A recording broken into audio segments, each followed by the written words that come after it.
सोचिए, एक राजकुमार जिसके पास दुनिया की हर दौलत, हर सुख था, वो अचानक सब कुछ छोड़ क्यों देगा?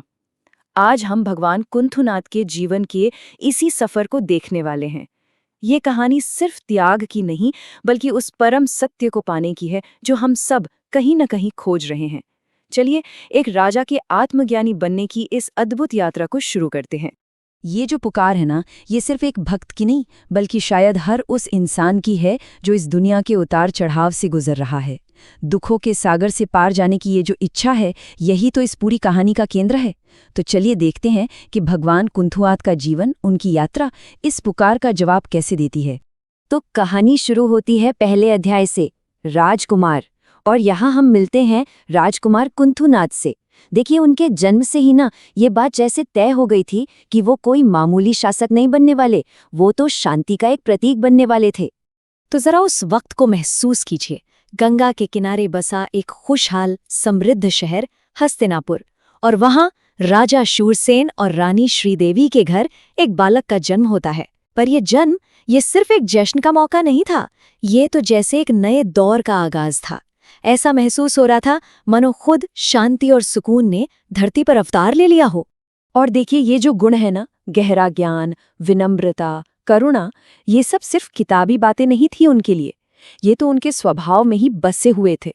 मतलब बचपन से ही उनमें इतनी समझ, इतनी विनम्रता थी, और करुणा तो ऐसी कि छोटे से छोटे जीव की भी फिक्र करते थे, उसकी रक्षा करते थे। उनका धैर्य, उसकी तो कोई सीमा ही नहीं थी। ये सारे गुण ना उनमें बिल्कुल वैसे ही चमकते थे जैसे चांद से उसकी शीतल रोशनी निकलती है, एकदम स्वाभाविक। तो जब वो राजा बने, उन्होंने सिर्फ एक राज्य नहीं चलाया, बल्कि धर्म की नींव रखी।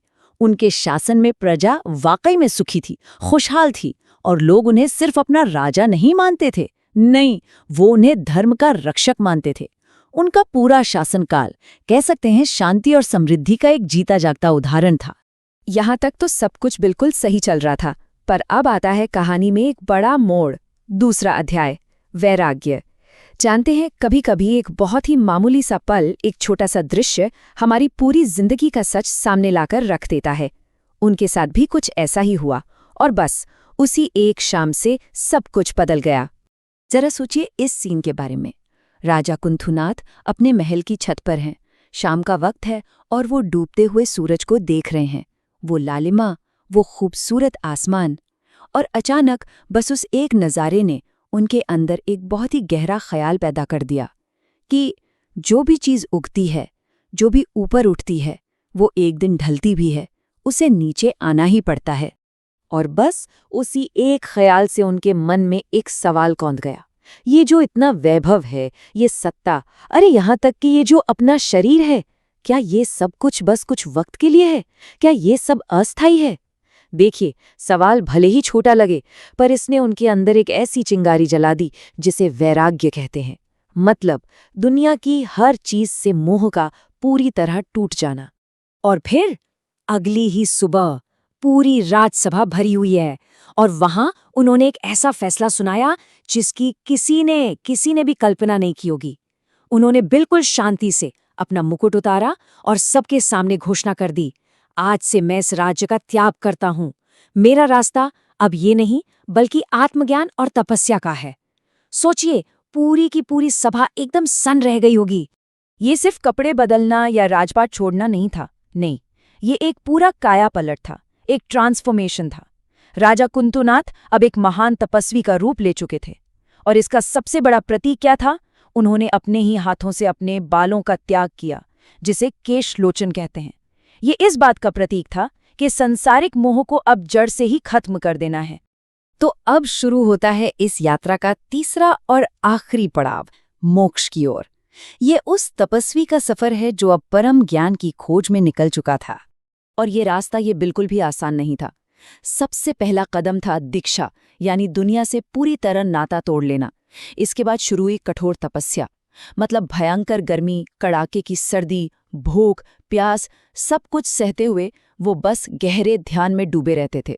उनका सिर्फ और सिर्फ एक ही लक्ष्य था, अपनी आत्मा को हर मैल से, हर कर्म से शुद्ध करना। और आखिरकार वो दिन आया। उनकी सालों की तपस्या पूरी हुई। अज्ञान का जो आखिरी पर्दा था ना, वो भी हट गया और उन्हें केवल ज्ञान की प्राप्ति हुई।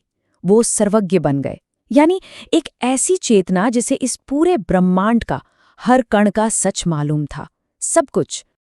अब जब उन्हें परम ज्ञान मिल गया तो उन्होंने दुनिया को अपना सबसे जरूरी संदेश दिया। कहते हैं देवताओं ने उनके लिए एक दिव्य सभा, एक समव्यसरण की रचना की, और वहां सिर्फ इंसान ही नहीं, देवता और यहाँ तक कि जानवर भी उनकी वाणी सुनने के लिए आए थे। और उनका संदेश क्या था? बहुत सरल पर बहुत गहरा। अहिंसा परमो धर्मः, यानी अहिंसा ही सबसे बड़ा धर्म है। उन्होंने ये सिखाया कि हर इंसान, हर एक जीव में आत्मा है और हर आत्मा मुक्ति पाने के लायक है। और फिर उनकी यात्रा अपने अंतिम मुकाम पर पहुंची। पवित्र तीर्थ सम्मेद शिखर जी पर ध्यान करते हुए उन्हें मोक्ष की प्राप्ति हुई। वो पल जब उनकी आत्मा जन्म और मृत्यु के इस बंधन से, इस साइकिल से हमेशा हमेशा के लिए आजाद हो गई। तो देखिए, हम वापस वहीं आ जाते हैं, उसी प्रार्थना पर जहां से हमने शुरुआत की थी। भगवान कुंथुनाथ की ये पूरी कहानी हमें क्या सिखाती है? यही कि ये बाहरी चमक दमक ये सब कुछ अस्थायी है। असली रास्ता तो आत्मज्ञान और करुणा का है, और वो रास्ता हर किसी के लिए खुला है।